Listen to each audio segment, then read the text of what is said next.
And joining us on the phone to talk about the severe flooding in Wisconsin is Linda Nederlo. She's the Public Information Officer in Vernon County. Linda, thanks so much for joining us. Okay, very good. You know, this has been quite the morning for you guys. Can you tell us a little bit about what you've experienced so far, the kind of calls that have come in for help?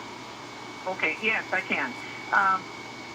Coon Valley, which is a small community in the northwest corner of Vernon County, got hit the hardest in terms of the amount of rainfall. There were about 12 inches that fell overnight in that community, and there's been about 100 people plus evacuated from that village, and they have been relocated into a couple of shelters.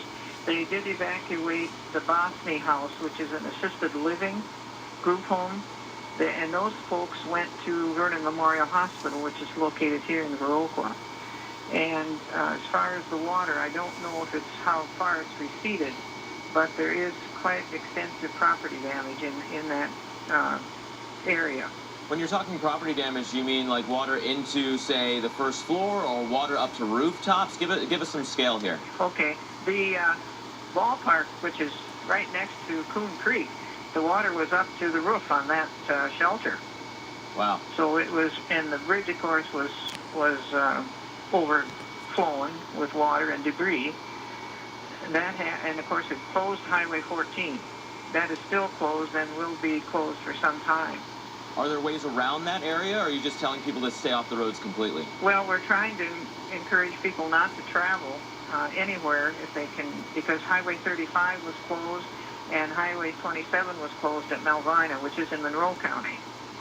So you'd have to go the back roads, basically, to get to La Crosse.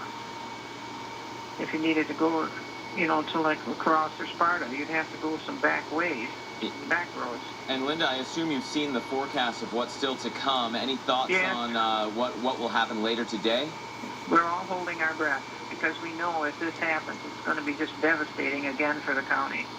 Are you guys calling in for help from other counties, say from up north, or maybe even just south of you that weren't as hit hard? Are you asking for mutual aid still at this point? Not right now, and it'll be kind of left up to the various fire departments if they want to. They kind of help each other out. They did in the night. For example, Viroqua went over to Coon Valley to help evacuate people.